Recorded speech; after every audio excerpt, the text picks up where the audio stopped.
All right. It is time to start. And what I'm going to do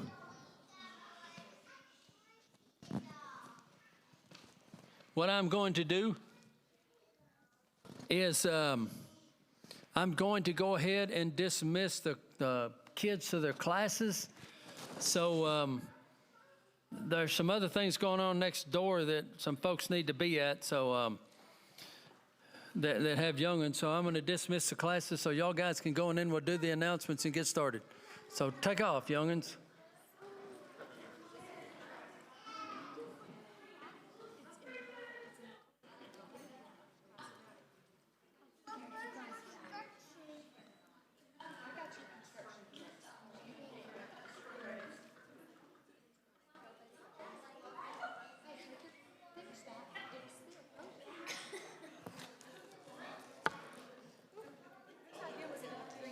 Y'all were having a conversation there.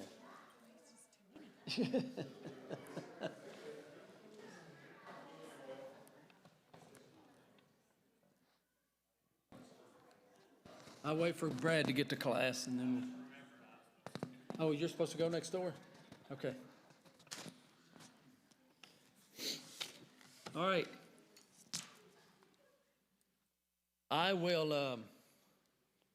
Gary's got to be next door also, so I will be a one-man show tonight, except on the prayers.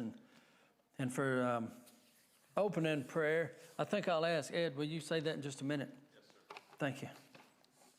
All right, announcements are the same announcements that we had Sunday, but I'm going to go ahead and there'll be, of course, a wedding. The wedding shower honoring Nicole Littrell and Enos Mass. It will be the, just said following Bible study. They don't give me the date. It's the 6th. It's coming Sunday? Okay, it's this coming Sunday. I've only announced it every week for the last month. You'd think I'd remember. It's this coming Sunday, so y'all guys don't forget.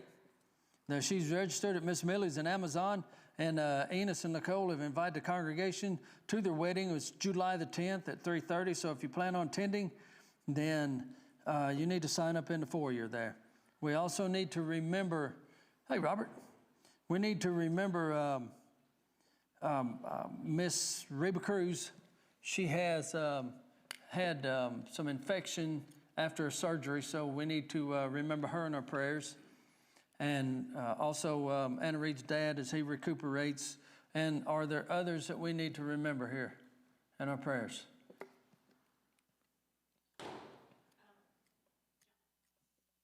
I hear somebody. Rosie.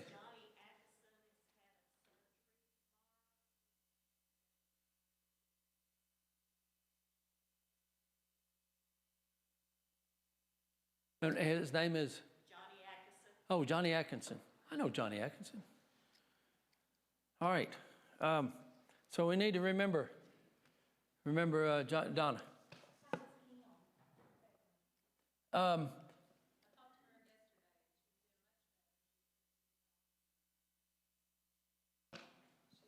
She was scared a little bit Saturday, thinking she might be developing a blood clot or something, but she didn't. She's much better. So she's doing much better. I know Belinda talked to her Sunday or Monday, and that's kind of the same deal. But yeah, I'm glad Kim is doing better. Yes, she's home. She is home. So we need to continue to remember all these folks in our prayers. Is there anyone else? Don't forget we have Bible Rama in a couple of weeks, and the donation box needs to be full, and it's not.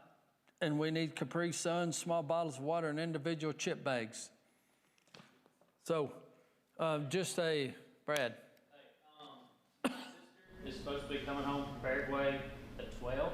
Who is? My sister. She's been gone for, she hasn't been able to come back for about a year and a half because of COVID and everything.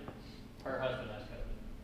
So, they might be delayed longer. So now they're going to be delayed at least 14 days, whatever. Yeah, he's probably in day 5 of it. So I said, y'all just need to all go ahead and get it. Just get over it. But, Wow. yeah. So there even be that much longer. Yeah, we'll pray for him. His name is Ale, Ale. yeah, that's right. Ale.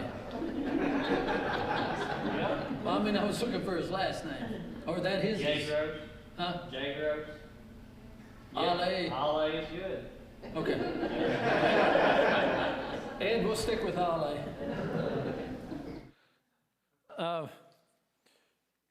So, all right, that takes care of all the announcements that I have. The only other thing I have is if you put the stuff on in there, the Capri Suns and the bottles of water, make sure you put them underneath the individual bags of chips. Just some good advice. Ed. Our kind and holy Heavenly Father, we are indeed thankful that we can come here tonight, Lord, and study to learn how to serve you better. We're thankful for this opportunity, and we ask that you will bless each of us that we may gain something from it. We want to thank you, Lord, for the prayers that have been answered, those people who have got well, those who have shown improved health, all the blessings that you've looked down upon people and improved their lives, Lord. We're thankful for that. And we had several names tonight, Lord, that were lifted up to you. We pray that you will look into each situation and bless the ones that are suffering and bless the ones taken care of, that they may once again return to their normal walks of life and improve health. Pray that you will go with us throughout the rest of this service and give us safe journey home. In Christ's name, amen. Amen. Thank you, Ed. Okay. We started last week because we only have a couple more weeks before Bible Rama. And we will have, I don't know for sure, but we are going to have plays again. And Connie is the one that was asked me about them. Miss Dolly, are you writing those plays, or are they? I wrote them last year. I've already forgotten what they were. So these are last year's plays? Yeah. Okay, The whole Bible Rama is last year's plans. It's Blues Frost. okay, all right.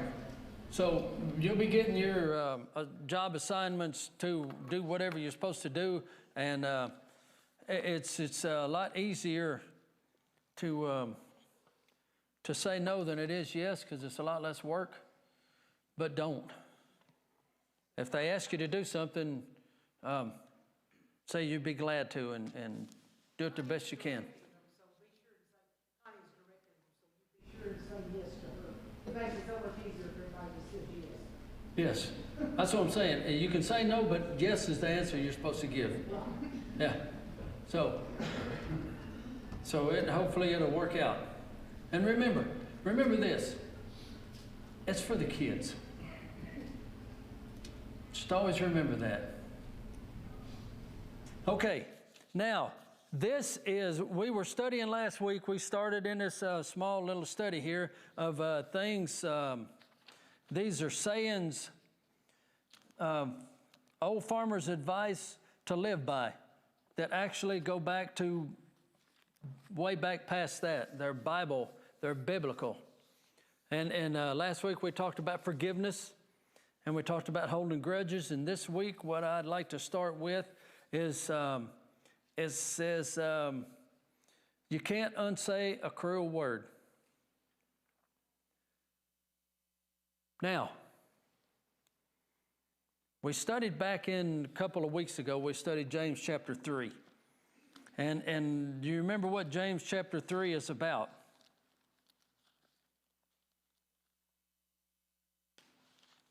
Wow, I must have not done a good job. There you go. Thank you, Ed. Yes, James chapter 3 spoke of the tongue. And it speaks, it says, and in the context, it's talking about teachers and how teachers have that ability to either make it good or make it bad, and make things, that they say, and to be held accountable for that. But in the context of everything that we speak in our lives and in our daily walk, it talks about the tongue, and it talks about that the tongue is also a fire.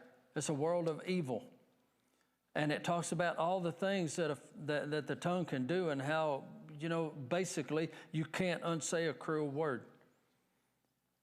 because it's out there. No matter how much you apologize, you just can't hardly.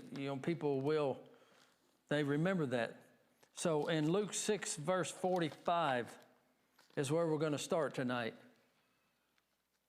And this right here is where a lot of that comes from. Joey, it's up on the board. You want to read that for us? Yeah. Good man brings good things out of the good stored up in his heart, and an evil man brings evil things out of the evil stored up in his heart. For the mouth speaks what the heart is full of. Okay.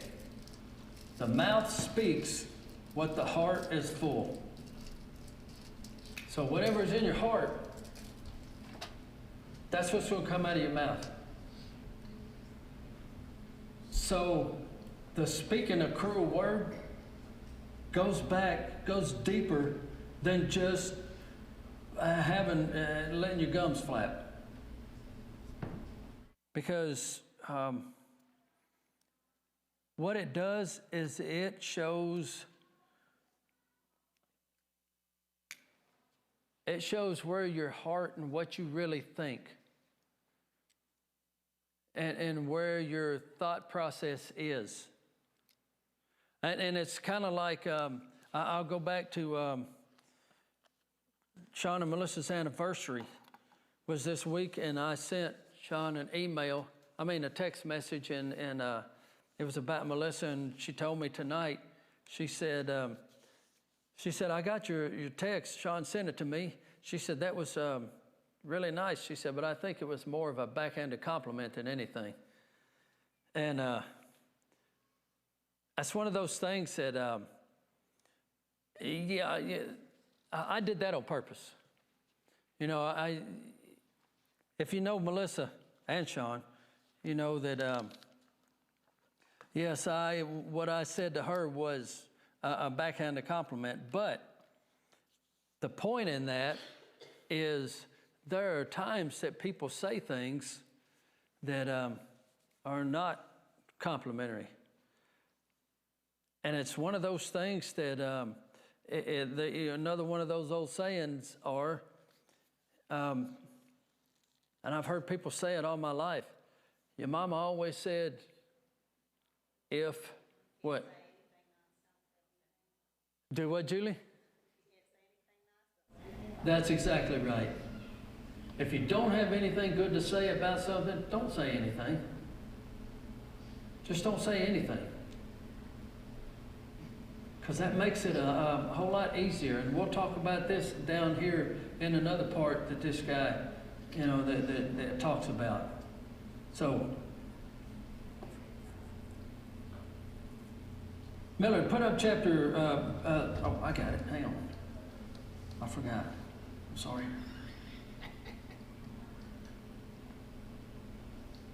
Now, Joey, read that. A scoundrel plots evil, and on their lips it is like a scorching fire. That one. The one who has knowledge uses words with restraint. Whoever has understanding is even-tempered. Thank you. Oh, one more. Those who guard their lips preserve their lives, but those who speak rashly will come to ruin. The wise man tells us so many places here in Proverbs that if you guard your words, if you speak and you think about what you say, if you measure your words, if you weigh your words, then you'll be a whole lot better off. And you won't be speaking those words that are be cruel or unnecessary, or words of slander towards someone. And that goes back again. You can't unsay a cruel word. It goes back again to one of my pet peeves not necessarily just in the church, but in the church and just anywhere in life in general. And that is, and I didn't look this up, but I remember it. There's a place where it talks about all the things, the evils and the sins, and one of those sins is gossip. One of those sins that talks about gossip, and you know what gossip is right beside the next thing? It talks about gossip, and I believe it's either murderers or haters of God. I think it's gossip and then haters of God. It's right there beside. And if you think to yourself, gossip is not that big a deal. It's, all I'm doing is sharing information. All I'm doing is making sure this is right. All I'm doing is, well, no, it's not. All you're doing is tearing somebody down. And if you don't think it's wrong, it's right beside haters of God. It's right in the list of all the other things that will keep you out of heaven if you don't repent of it and you don't turn away from that. So those are things, and Solomon talks about those things. He calls the one guy in Proverbs 16, he calls him a worthless man when he speaks, because he speaks the way he does and he doesn't guard his words. So just be careful and be measured in your words that you speak. Anything on that before we go to the next thing? Yeah. Today we don't do so much of this with our mouth as we do with our fingers on the keyboard. Yes. And I am really disturbed sometimes by things that Christians put up on social media. You never know who you're insulting, especially, you don't try to express your opinion, but you do it in a nice way. You don't call names and you don't treat people ugly that you disagree with. And so we need to be a lot more careful about that. In that Proverbs, kids just got to memorizing Proverbs 6, 16 through 19, and the last one is, and a person who stirs up conflict in the community. And we need to be careful about insulting other people, because who everyone tries to insult them, on social media or anything else.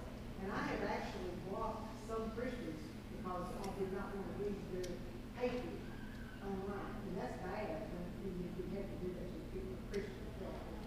And I don't mean this kind of blessing. Well, and Ms. Tyler, here's the thing. We want to look at that as like we can justify what we said because they brought it up and all we're doing is expressing our opinion, but you're right. You can't be punishing in that. You can't be, because you only, and I know it sounds an old cliche, but you only have one chance a lot of times to make a first impression.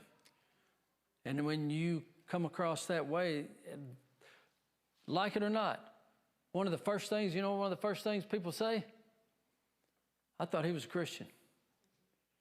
They say, I thought that guy was a Christian. Look at that, what he's talking, the way he's talking. Richard Jewell with Atlanta bombing for Olympics. I mean, people just took that for granted and destroyed his life. I think he actually No, he died. He just died of a heart attack from the stress of it. So I think that's why it is by murder, is because it can destroy people. It literally can destroy people. Yes. And I guess that's the thing. Glenn, that's a great point. Dolly, it's the same thing. You hear sticks and stones can break my bones, but words will never hurt me. That's the biggest lie that you'll ever hear. That's the biggest lie that you'll ever, because words, like you said, words will destroy people.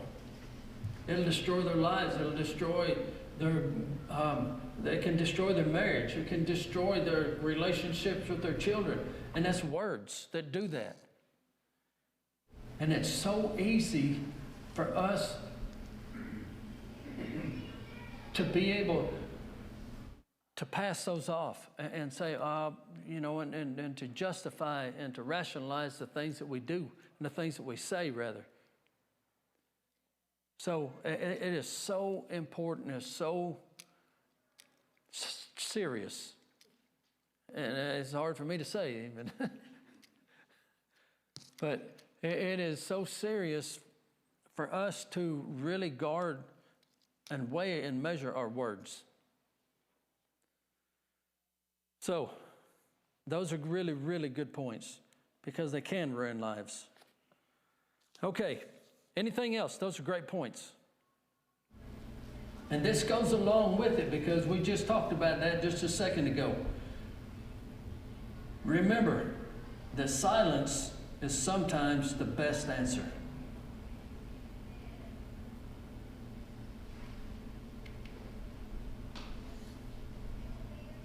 Joey.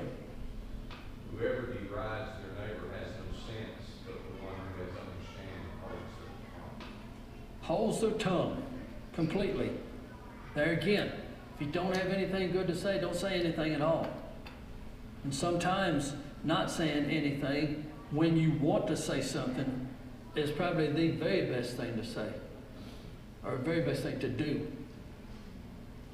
The very best thing to do when you want to say something because you have your dander up or because somebody said something to you, then you're going to get even with them. And that's one of those things that a lot of people say is, I don't get mad at people, I just get even. Well, that's not necessarily a good thing. Now, if you know somebody and you know that person and you have that relationship with, like with Joey, yes, I can be that way with Joey. And I can be that way with David Workman, which he's gone now. I guess he didn't want to hear it. I was stepping on his toes. But, you know, you have that relationship with Mike and with some of those guys that are here. Even with Melissa, I can be that way with her and the Winters girls. But you got to be really careful. And sometimes, like I said, sometimes the very best thing to do is to say nothing. It's just to say nothing at all. Because guess what you won't get into if you say nothing? You won't get into a confrontation. You won't get into trouble. The thing about social media too, it's not like you just talking to one person. Oh man, yeah. And the two of you disagree, and you might even get even in that with that person, even though you shouldn't. But everybody that's on there reads what you Yes. said. Exactly. And then another impression altogether. Yep. It is so dangerous. That is why I don't have a Facebook page. I don't have anything other than just my. And I'm not getting on anybody that does, because I know there's a lot of good things. You know, people will ask for prayers, and unfortunately, my wife has saved many a dog through Facebook and social media and those things. So, I mean, it does do good, but also there's a lot of evil that can come out of that. And you look at that and you think, well, that's not evil. Yeah, that stuff is evil. Those words that you say and those things are evil. And that's where sometimes I think we get mixed up, is we think evil is only like really bad stuff. So, just kind of, oh, one more here. Joey, read that one. Please. A time to tear and a time to mend, a time to be silent and a time to speak. There again, coming from the teacher, that's what he tells us, and most people think that is Solomon, but there is a time for us to speak, and then there's a time, and that is the time that we need to learn, because we don't have a problem learning the time to speak. The time to speak part comes pretty natural to us, but the time to be silent part, we struggle with a whole lot more. So, now, also, this verse right here, if you don't remember anything else, I want you to remember this verse tonight. Because this verse right here, the one I'm fixing to put up, could be the best common sense verse in the whole Bible.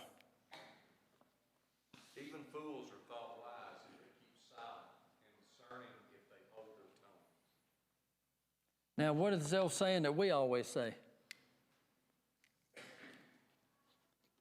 Let people think that you're cool or something, continue talking, move all that. Yeah. Melissa, Better to be silent and thoughtful than to open your mouth and remove all bounds. there you go. And that is that verse right there. Now, there's a lot of people that I know, and I'm probably one of them, that needs to do a better job practicing that verse.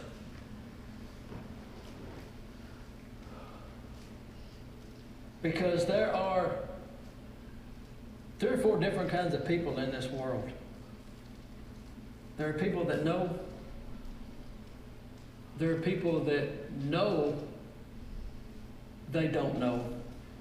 And then there are the most dangerous people who don't know that they don't know.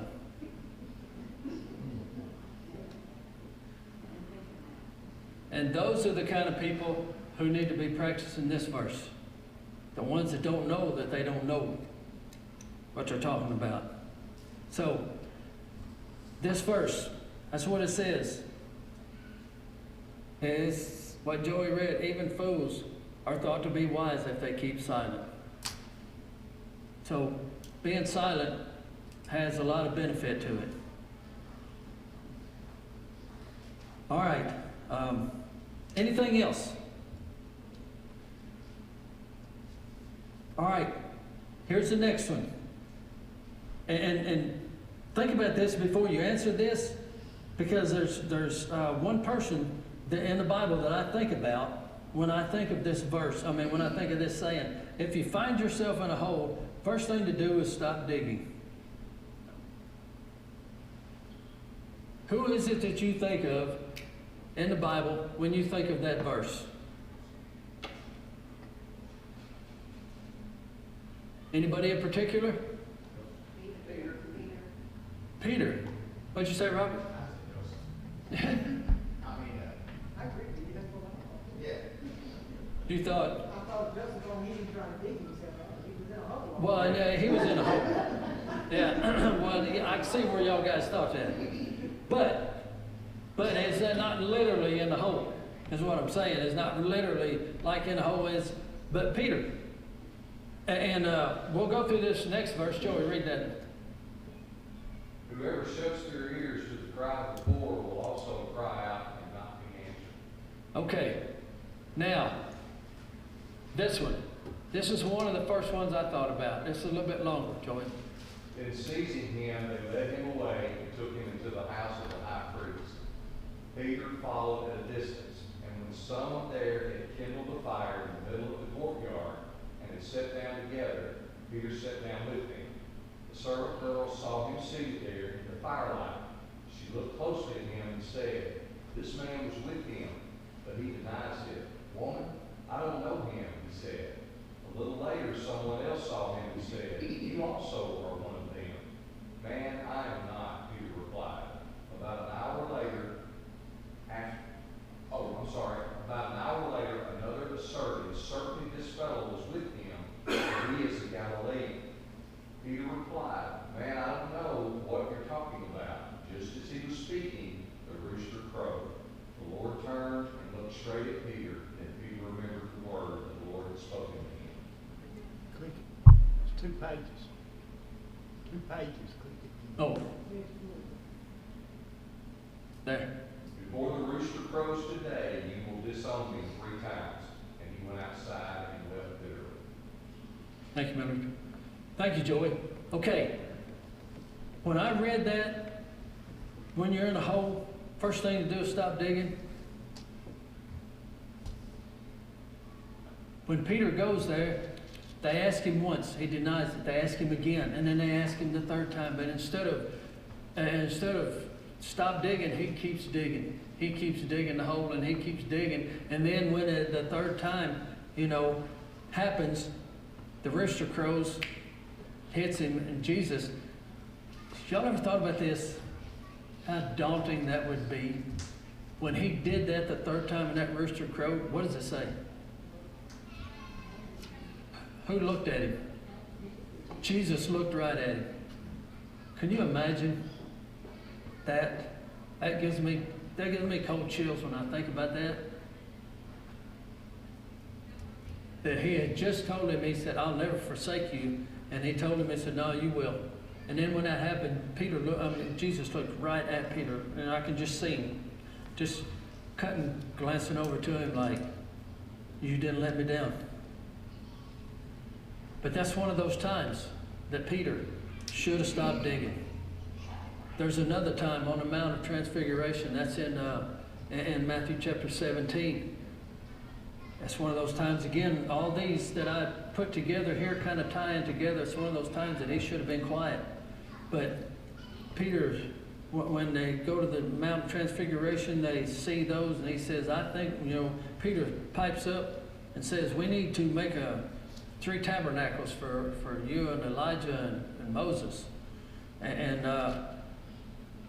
there again, instead of being quiet like he should have been, and he didn't quit digging, who has to rebuke him? Actually, was it Jesus? I believe God didn't. The voice come down from heaven. The voice came down from heaven. I mean, you're being rebuked by Jehovah God himself because you don't know how to quit digging. And then, and I find us in life, a lot of times we get into that same place. A lot of times when we, that goes back to the deal we talked about in James also, let your yea be yea and your nay be nay. And we just keep going with it, and we keep digging a bigger hole. When a lot of times, the best thing for us to do is just quit digging and cut our losses, and like Peter should have done, repented or stepped up and faced, the truth of it. We have such a hard time doing that. And do you not find that the case a lot of times when you are doing something that is not right? What do you wind up always, not always, you can't say always, but what do you wind up, people do a lot of times to cover what they had done? They make up something, or they make a lie up, or whatever they do, so they can cover that. Now they have this that they've done, and now they have the lie that they got to remember, and then they got to cover it up with something else, and they just keep on and on. Whereas the fact, if they quit digging and digging themselves deeper in a hole, and they come clean with it, then nobody ever said it's going to be easy, that part of it, but it's always easier. It's always easier. As my mom always said, it's always easier to tell the truth and take your lumps. Judge Judy always says, if you tell the truth, you don't have to remember what you said. That's exactly right. If you tell the truth. What did she say? If you tell the truth, you don't have to remember. Try to remember what you said, because it's the truth. Because you will know what the truth is. Yeah, because it'll be the truth every time. So, those are, and there are other times in Peter's life that he had didn't know when to stop. But I use Peter and not just beat up on him, but we are like that ourselves in a lot of ways. When you think about Peter, do you not picture somebody who sort of runs off at the mouth? I mean, just the picture that the Bible paints of him is somebody who talks a lot and is always the first one to have something to say in every situation. And so it goes back to what we just talked about. Yes. Yeah. Being impulsive, he's always the first one to jump in and say something or do something. Yeah. Instead of weighing the situation out. Yeah, but for Peter too, though, also shows the reaction, because at the very end, when Jesus asked him those 3 times, do you love me? And the very last time, he said something that maybe I have to ask myself, could I say, when Jesus asked him that last time, Peter said, you know everything, and you know that I love you. I mean, that's maybe the greatest statement. Correct. To be that bold to say, you know everything, and then after that, you know, when he stood in front of the council after he healed the beggar, you know, as bold as he was, he killed the author of life. I mean, he was a different man, so. Yes, and he was. And like I said, we got on Peter here tonight about this, but it shows, actually, Chris, that's a great point, because it shows that Peter, as he grew as a Christian and matured as a Christian, he learned to be a little more, you know, he learned from Jesus the example of being a little more thoughtful, of thinking about things maybe before he goes and like Melissa said, runs off at the mouth. Because what did Peter wind up getting to do? But he's the guy that preached the first gospel sermon. So it wasn't like he was just a chump that run off at the mouth all the time. He had a good heart, and he knew, Jesus knew that he loved, that Peter loved him, and wanted to do what was best. So, all right, they are finished tonight, and I'm finished. And yes, I'm done with that part of it, and we'll start into another part next week. So, without anything else going on here, I'm looking around here, and Robert, would you lead us in a closing prayer? Let's talk. Father, we are grateful that you bless us to come tonight to study and learn another portion of God's word. We ask that you continue to bless everyone here tonight as we go through this week, deal with things in life, and ask that you give us the strength to handle whatever may come. Father, we ask that you continue to grow this church. We ask that you continue to bless the children here, let them learn to come up in ways that please you and lead them down the path of right. We thank you for Sean leading this class tonight. We ask that you bless him as we all get ready to exit this building. We all say, amen. Amen. Thank you all.